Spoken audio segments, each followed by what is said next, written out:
ফুলসজ্জাতেই ফুলকিকে আদরে ভরিয়ে দিল রোহিত। সম্পূর্ণ জানতে ভিডিওটিতে একটি লাইক করে প্রথম থেকেই দেখতে থাকো। গল্পের শুরুতেই দেখা যায় ফুলকির মায়ের জন্য আলাদা করে খাবার নিয়ে এসেছে লাবু, আর বলে এখানে ফুলকির মায়ের খাবারটা থাক। আর ঠিক সেই মুহূর্তেই কাবেরী বলে, হ্যাঁ রে, ফুলকির মায়ের জন্য আবার আলাদা করে খাবার আনতে গেলি কেন? উনি সবার সাথে বসে খাবে না? তখন লাবু বলে, না আসলে আজকে তো উনি উপোস করেছিল মেয়ে আর জামাইয়ের ভালোর জন্য, তো বললাম যে সবই তো আমিষ হয়ে গেছে, মিষ্টিটুকু শুধু নিরামিষ রয়েছে, এটুকুই খেতে পারবে আর কি। তখন কাবেরী বলে, ও আচ্ছা আচ্ছা। এর মধ্যেই হৈমন্তী এসে বলে, বাহ খুব ভালো। আচ্ছা মাঝে মধ্যে মনে হয় তুই যেন মেজ বউয়ের বাড়ির সদস্য, আমার বাড়ির কেউ হোস না। কেন রে লাবু, তুই এরকম করিস কেন?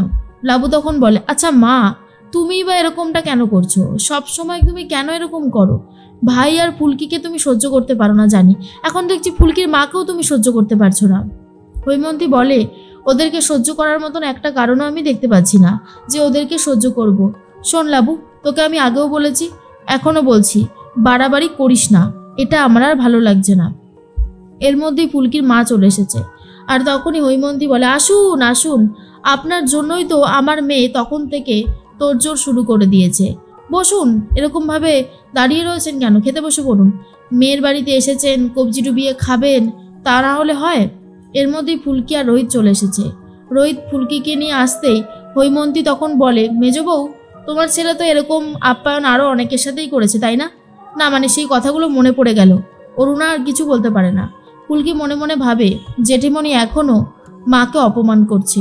কি যে লাভ পায় জেঠিমণি বুঝতে পারি না। একদিন সমস্ত সত্যিটা প্রমাণ করে দেব, প্রমাণ যে আমাকে করতেই হবে। কাবেরী তখন বলে, ফুলকি আরে এসো এসো। আর এর মধ্যেই ফুলকি তখন বলে, মা তুমি জেঠিমণির কথায় কিছু মনে করো না, আসলে জেঠিমণি একটু অন্যরকম তো, তাই সবসময় এই কথাগুলোই বলে, তুমি এই কথাগুলোকে ধরো না। রোহিত মনে মনে বুঝতে পারে যে ফুলকি সত্যি জেঠিমণিকেও ছোট হতে দিল না, নিজের মায়ের মনটাও ভালো করে দিল। ফুলকির পক্ষেই বোধহয় এটা করা সম্ভব। রোহিত সামনেই রয়েছে। ফুলকি তখন তার মাকে জিজ্ঞেস করে, আচ্ছা মা, বাবা তোমার জন্য ঠিকঠাক ওষুধ নিয়ে আসে তো? টাকা পয়সা যা রোজগার করে তোমার হাতে দেয় তো, নাকি সবটাই নিজে নিয়ে নেয়? কি হলো মা, বলছো না কেন? ফুলকির মা তখন বলে, আরে বাবা সব ঠিক আছে, তুই আর এসব ব্যাপার নিয়ে ভাবিস না তো, তুই পারিসও বটে, গিন্নি হয়ে উঠেছে একেবারে। এরপর ফুলকির মাকে লাবু বলে, কি হলো কাকিমা, বসো খেতে। এরপরই ফুলকির মা মিষ্টি খেতে থাকে। তখনই রোহিত বলে, আন্টি আপনি খান, আমি একটু আসছি। এরপরই রোহিত দুটো খাম নিয়ে এসেছে। আর তখনই ফুলকির মাকে বলে, আন্টি আপনি বলছিলেন না আপনাদের মধ্যে কী সব পণ টন দেওয়ার ব্যাপার আছে? আর এটা শোনার পর লাবু তখন বলে, এই ভাই তুই এসব কি বলছিস রে? রোহিত বলে, কেন দিদি, ভুল তো কিছু বলিনি।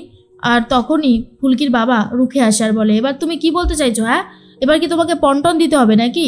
রোহিত তখন বলে, নিয়ম যখন আছে তখন তো দিতেই হবে আঙ্কেল। ফুলকির মা বলে, তুমি পণ চাইছো বাবা? রোহিতের কথা শুনে অরুণা বলে, এই রোহিত তুই এসব কি বলছিস, তোর কি মাথা টাথা খারাপ হয়ে গেল নাকি? রোহিত তখন বলে, আপনি ফুলকির মতন একটা মেয়েকে আমার জীবনে পাঠিয়েছেন, তাই এই টাকাটা আমি আপনাকে দিতে চাই, পণ হিসেবেও না। আর এটাকে টাকা ভাববেন না, এটা আমি আপনাকে ভালোবেসে দিচ্ছি, আপনার যেভাবে ইচ্ছা হয় আপনি খরচা করবেন, কেমন? তখনই ফুলকির বাবা বলে, বলছিলাম জামাই বাবা জীবন আমার জন্য আছে নাকি? রোহিত তখন বলে, নিশ্চয়ই আছে আঙ্কেল, এই খামটা আপনার। এরপর ফুলকির বাবাকেও একটা খাম দেয়, ফুলকির মাকেও একটা খাম দেয়, যেটা দেখার পর অরুণা খুবই খুশি হয়। ফুলকির চোখ থেকে তখন জল পড়তে থাকে। ফুলকি বলে, স্যার আপনি আমার বাবা মার জন্য এত কিছু ভেবেছেন, আপনাকে অসংখ্য ধন্যবাদ। এরপর ফুলকি আবারও ভাবনার জগতে চলে যায়। রোহিত তখন বলে, ব্যাস ব্যাস ব্যাস ব্যাস, আর ভাবনার জগতে যেও না, তাহলে এবারে তোমাকে নিয়ে আসাটা খুব ডিফিকাল্ট হয়ে যাবে, বুঝেছো? একটু বাস্তব জগতে এসো আর কি, নাহলে কানটা মুলে আবার বাস্তব জগতে নিয়ে আসবো।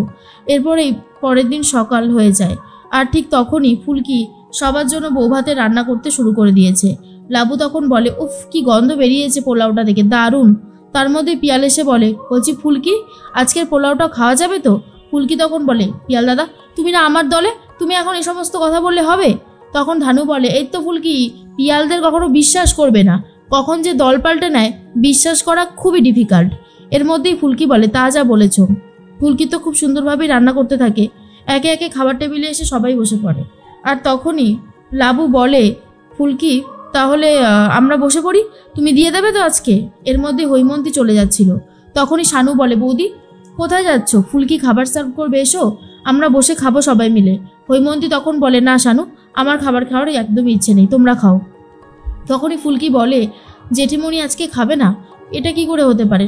না না, একটা ব্যবস্থা আমাকে করতেই হবে, কি করি মা কালী? তখনই রোহিত বলে, জেঠিমণি আজকে ফুলকি নিজের হাতে রান্না করেছে। আমি জানি তুমি ওকে পছন্দ করো না, তুমি আমাকেও পছন্দ করো না, কিন্তু একটা দিন যদি আমাদের কল্যাণ চেয়ে তুমি একটু খেতে বসো, তাহলে কি খুব অন্যায় হয়ে যাবে? প্লিজ জেঠিমণি, তুমি আমাদেরকে আশীর্বাদ না করলে আমরা হয়তো জীবনে সুখী হতে পারবো না, কিন্তু আজকের দিনে তুমি না খেয়ে যেও না। তোমার জন্য ফুলকি রান্না করেছে, ইনফ্যাক্ট আমাদের সবার জন্যই রান্না করেছে। তুমি যদি না খেয়ে চলে যাও তাহলে আমাদের খুবই খারাপ লাগবে। বসো না জেঠিমণি, একটু খেয়ে যাও কিছু। তখন রুদ্র মনে মনে বলে, উফ, রোহিতটা তো এবার আমার গদি নিয়ে নেওয়ার জন্য প্ল্যান করেছে। না না, আমাকে খেলাটা ধরতেই হবে। রুদ্র তখন বলে, মা কোথায় যাচ্ছ? না খেয়ে? না না, তোমাকে আমি কোথাও যেতে দেবো না, খেয়ে দে তারপরেই যাবে। হৈমন্তী বলে, দেখো রুদ্র, আমার এসব খাওয়ার একদম ইচ্ছে নেই, তুমি জোর করো না তো আমাকে। রুদ্র তখন বলে, আমার কথাও তুমি শুনবে না মা? তুমি তো আমাকে এত ভালোবাসো, তুমি নিজের ছেলের মতন আমাকে দেখো, আর তুমি বলছো আমার কথা শুনবে না? এটা হয় বলো? এসো না। তখন যেতেই চাইছিল না, আর তারপরেই হৈমন্তী বলে, ঠিক আছে, তোমরা যখন এত করে বলছো আমি রাজি। এর মধ্যেই দেখা যায় সবার খাওয়া দাওয়া কমপ্লিট হতেই ফুলকি আর রোহিতের ফুলসজ্জার ব্যবস্থা করা হচ্ছে। ফুলসজ্জার ঘরটা খুব সুন্দর করে সাজানো হয়ে গেছে, আর এদিকে ফুলকিও কোণে সেজে চলে এসেছে। রোহিত ফুলকিকে দেখার পর একেবারেই অবাক হয়ে যায়। রোহিত কথা দিয়েছে ফুলকিকে স্ত্রী হিসেবে ফুলকিকে মেনে নেবে।